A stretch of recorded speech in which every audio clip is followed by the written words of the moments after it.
Mu mateka y'isi hari abantu bagize uruhare rukomeye cyane, yaba mu guhindura amateka mu buryo bwiza cyangwa bubi.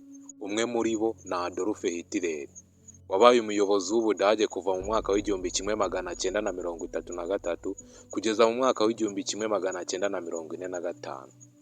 Yateje intambara ya kabiri y'isi yose, kandi ubutegetsi bwe bwagize uruhare mu bwicanyi ndengakamere bwa Holocaust.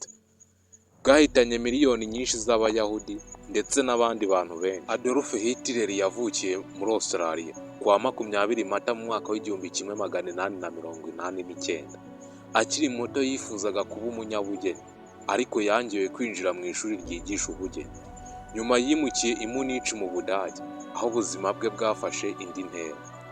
Mu mwaka w'igihumbi kimwe magana cyenda na cumi na kane, Hitler yinjiye mu gisirikare cy'Ubudage. Yagaragaje ubutwari ku rugamba, ariko nyuma y'intsinzi y'ibihugu byari bihanganye n'Ubudage mu mwaka w'igihumbi kimwe magana inani na cumi n'umunani, yababajwe cyane n'uko igihugu cye cyatsinzwe. Ibyo byagize uruhare mu mitekerereze ye ya politiki. Nyuma y'intambara yinjiye mu ishyaka ry'Abanazi, Nazi Party. Mu mwaka w'igihumbi kimwe magana cyenda na makumyabiri na gatatu, yagerageje guhirika ubutegetsi ariko birananirana, arafungwa. Ari muri gereza yanditse igitabo yise Mein Kampf, cyagaragazaga ibitekerezo bye bya politiki n'urwango. Nyuma yo gufungurwa, yahisemo gushaka ubutegetsi binyuze mu matora. Mu mwaka w'igihumbi kimwe magana cyenda na mirongo itatu na gatatu, Hitler yagizwe Chancellor w'Ubudage.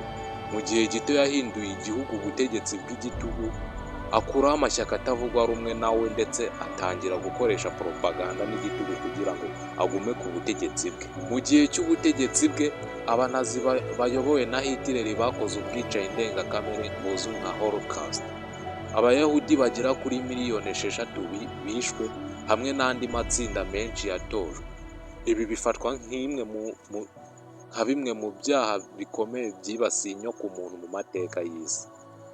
Mu mwaka w'igihumbi kimwe magana cyenda na mirongo ine na gatanu, ingabo z'ibihugu byisize hamwe zageze i Berlin kuwa 30 Mata mu mwaka w'igihumbi kimwe magana cyenda na mirongo ine na gatanu.